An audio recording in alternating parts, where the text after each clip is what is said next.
welcome to Knicks.com. Jonah Ballow here with Marshall Plumlee. Exciting to have you on the squad. Saw you in Summer League. And also saw a picture of you and Lance Thomas going back to Duke. What is it like for you to have a guy like him on the team to kind of share experiences with and be able to maybe give you some advice heading into this transition? Lance has been a tremendous veteran for me, really helping me, showing me what to do, what not to do, and just, keeping me from making the mistakes that a lot of rookies make. It's exciting for me because of the Duke connection, but we never actually played together at Duke. When I was there, I just heard about this great legacy that he left, all the great things that he did, and how much of a great teammate he was. So I heard about it. I'm like, wow, sounds like a great guy. Wish I would have gotten a chance to play with him.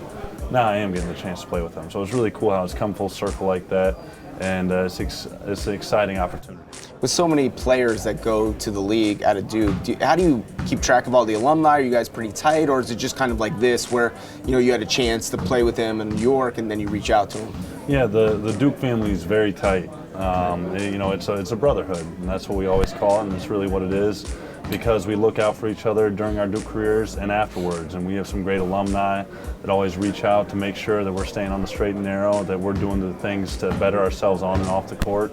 I think in particular the guys like Shane Battier and Grant Hill, who've reached out to me throughout the years to really help me develop as a person, as a player. So the Duke Brotherhood is something special, and I'm really grateful for it.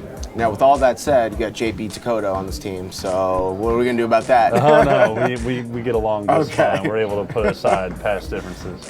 What was that rivalry like? The NBA does have somewhat of the rivalries we've seen, obviously, with the Knicks teams and Bulls and Heat over the years, but there's probably nothing like that Duke-Carolina rivalry. Yeah, that Duke-Carolina rivalry, it's something special.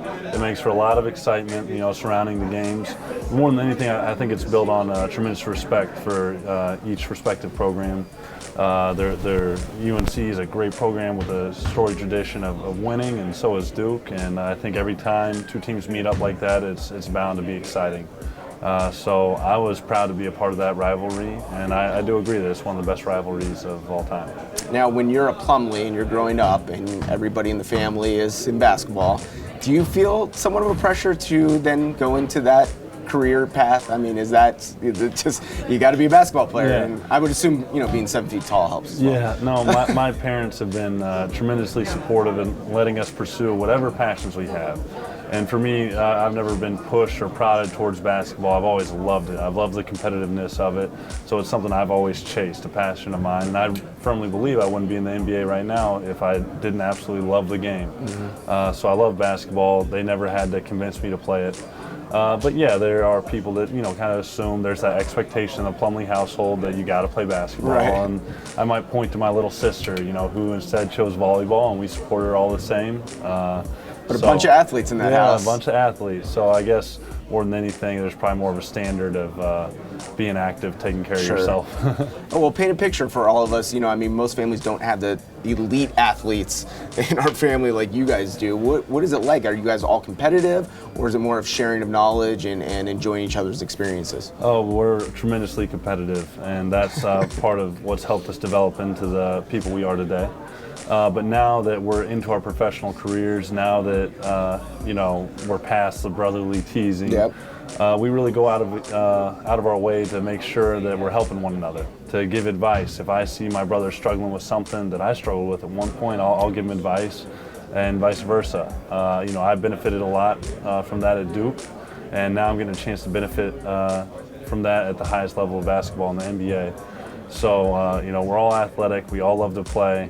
But we all, meet adversity. We all struggle with different things, and by more of us coming together, it makes those adversities, those challenges, that much easier to tackle. Do you feel there's some comfort level since you were with this team in Summer League and several of the players that played on that squad, and now the fact that those guys like Dakota and Randall and Baker were with you there in Orlando? Yeah, there's a comfort level knowing that some of us have played together in some sense in the past. I look at guys like Billy and Kristaps. They've had a chance to play together. Yeah. I look at some of the core from last year.